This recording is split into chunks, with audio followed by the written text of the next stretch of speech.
மாயவரம் வாசனை யூடியூப் சேனலை பார்த்து சப்ஸ்கிரைப் செய்து ஷேர் செய்து கமெண்ட் செய்து அனைத்து நல்வுள்ளங்களுக்கு நன்றி கலந்த வணக்கங்க. எங்க ஊர்ல ஒரு பழமொழி சொல்லுவாங்க. அதாவது புளிய பார்த்து பூனை சூடு போட்டுக்கிட்டுது அப்படின்னு சொல்லுவாங்க.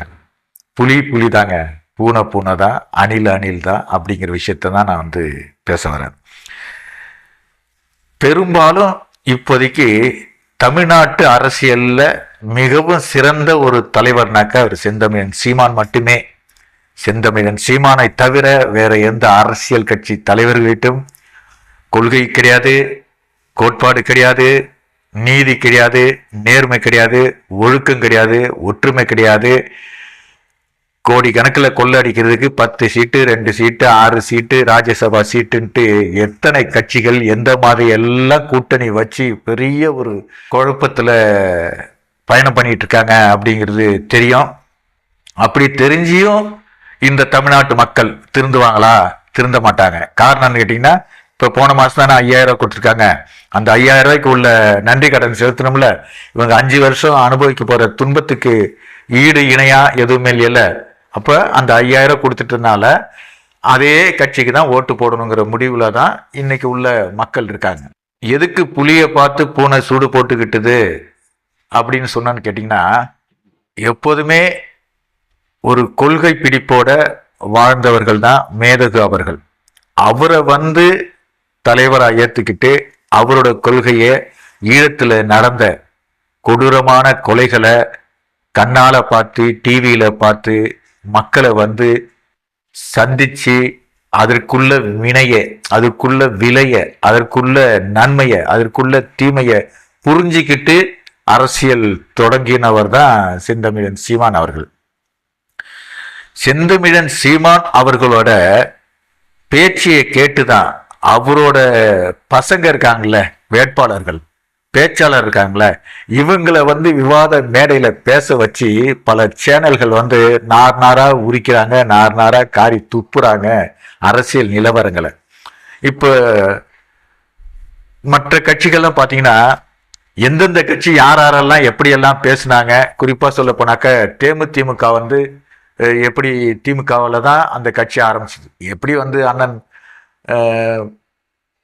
கேப்டன் விஜயகாந்த் அவர்கள் கட்டின மண்டபத்தை டிஆர் பாலு தான் இடிச்சாரு, அதனால தான் கோபத்தில் விஜயன் கட்சி ஆரம்பிச்சாரு அப்படின்னு சொல்லி கட்சியை வளர்த்தாரு. கட்சியில் எதிர்கட்சி தலைவரானாரு, கூட்டணி வச்சாரு. அவரோட கொள்கை வேறு விதமாக இருந்துச்சு. ஆனால் அதே கட்சி இப்போ திமுகவில் போய் கலந்துக்கிடுச்சுனாக்க அப்போ அவங்களுக்கு எத்தனை சீட்டு, எத்தனை கோடி. இதை நான் ஏன் சொல்றேன்னு கேட்டிங்கன்னா, எம்ஜிஆர் மாதிரி வேற யாரும் வர முடியாது, ஜெயலலிதா மாதிரி வேற யாரும் இருக்க முடியாது, அண்ணா மாதிரி யாரும் பிறக்க முடியாது. இவர்களோட வழியில, இவர்களோட கால சூழ்நிலை, இவர்களோட அரசியல் நம்ம பார்க்கும்போது இப்படி ஒவ்வொரு கட்சிகளும் இந்த அரசியல் நடமாட்டத்துல, அரசியல் நாடகத்துல எதை வச்சு ஆட்சி ஆள்றாங்க, எப்படி மக்கள் ஓட்டு போடுறாங்க, எப்படி அவங்க ஜெயிக்கிறாங்கனாக்க செந்தமிழன் சீமானை தவிர வேற எவரும் துணிஞ்சி களத்துல போராட முடியல. இன்னைக்கு ஒவ்வொரு வேட்பாளர்களும், நான் கிராமத்துக்கு இடையில போயிருந்தேன், நல்லா ஒரு 10 நாளா நான் வீடியோக்கள் போட முடியல. அந்த கிராமத்துல செந்தமிழன் சீமானோட பேச்சு, அவரோட பிள்ளைகள், நம்ம சுபாஷ்னு எங்க சீர்காழி தாலுக்கா எம்எல்ஏவுக்கு நிக்கிறாரு, நேரில் சந்திச்சேன். அவரு அப்படியே பாத்தீங்கன்னா களத்துல எந்த அளவுக்கு மக்கள்கிட்ட போய் சேர்க்கிறாரு, எந்த அளவுக்கு மக்களை சந்திக்கிறாரு அப்படின்ட்டு வேற எந்த கட்சியுமே இல்லை. ஏன்னு கேட்டீங்கன்னா, அவங்கதான் பணத்தை கொடுத்து ஓட்டு வாங்கிக்கிறாங்களே.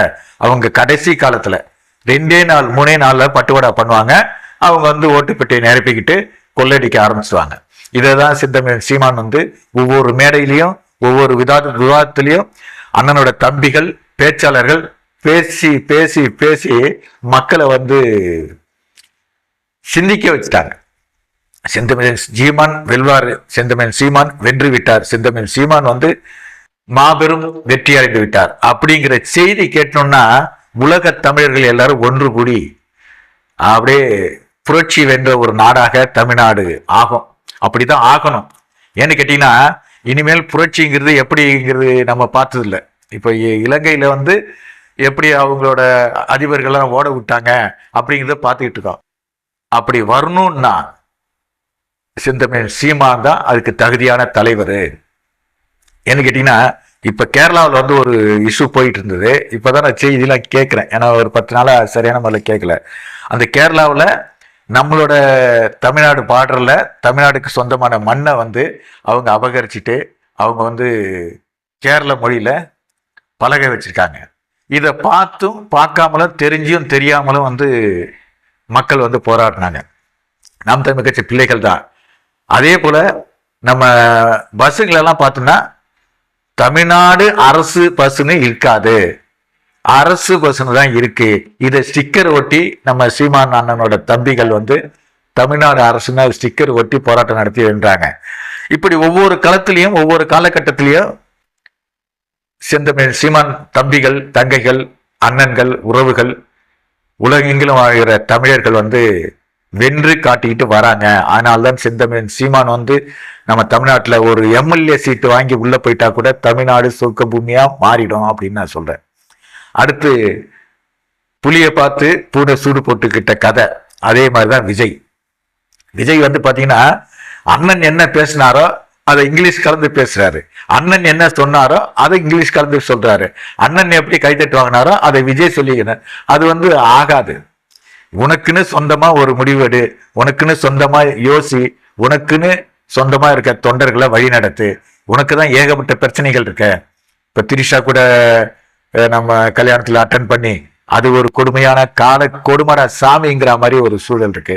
இதுதான் எம்ஜிஆருக்கு 2 பொண்டாட்டி 3 பொண்டாட்டி இருந்தது, கலைஞருக்கு 3 பொண்டாட்டி 4 பொண்டாட்டி இருந்தது, நான் அக்காவா இருப்பேன், தங்கச்சியா இருப்பேன், ஏன் பொண்டாட்டியா கூட இருப்பேன்னு சொல்ற ஊதாரிகள், உருப்படாத நாய்கள், இதெல்லாம் ஒரு ஜென்மமா அந்த விஜய் கட்சியில இருக்காங்கனாக்க இதுக்கு வக்காலத்து வாங்கிட்டு இதுக்கு பேசிக்கிட்டு 4 பேர் விவாதம் பண்ணிக்கிட்டு மிக கேவலமான ஒரு அரசியலா இருக்கு. எம்ஜிஆர்னா ஒருவர் தான், ஜெயலலிதான்னா ஒருவர் தான், விஜயகாந்த் அண்ணன் தான் ஒருவர் தான். அதே மாதிரி செந்தமிழ் சீமான் என்றால் ஒருவர் தான். அவரை தவிர வேற எவனும் இனிமேல் இந்த அரசியல்ல பேச முடியாது, சொல்ல முடியாது. ஓட்டுக்கு பணமும் கொடுக்கல, பேரமும் பேசல. முதல் முறையா இந்த தமிழ்நாட்டில் முன்கூட்டியே ஒவ்வொரு தேர்தலுக்கும் பாதி பெண்கள் வேட்பாளர் பாதி ஆண்கள் வேட்பாளர் அப்படின்ட்டு அறிவிச்சுட்டு அவரு காரைக்குடியில இறங்கி அப்படியே பறந்துகிட்டு இருக்காரு. காரைக்குடியில இறங்கி வேலை செய்யறாங்க. காரைக்குடியில இருந்து என்னோட நண்பர்கள்லாம், ஆனா நீங்க சொல்லும் போது நான் கேட்கலண்ணே, நீங்க சொல்லும் போது நான் சரியா கவனிக்கலண்ணே, இப்போ புரியுதுண்ணே, கண்டிப்பா நாங்க வந்து சீமானனுக்கு ஓட்டு போடுவோம் அப்படின்னு சொல்றாங்க.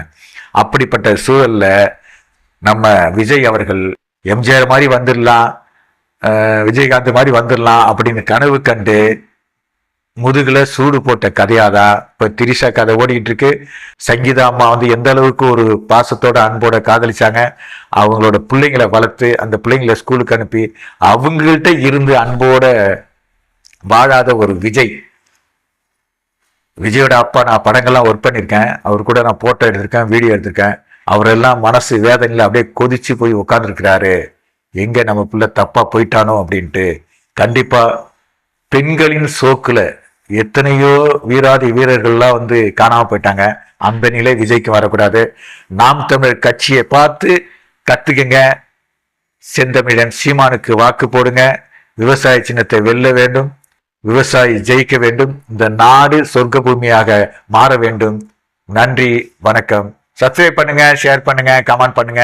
ஜிஎம்பி மாயவரம் வாசனை யூடியூப் சேனல். கடவுள் மனிதனை படைத்தானா, மனிதன் கடவுளை படைத்தானா? ஜெயிப்பது யார், தோற்பது யார்? போட்டி நடக்குது பூமியிலே. மதங்களின் பெயரை சொல்லி சொல்லி மனுஷன ஏமா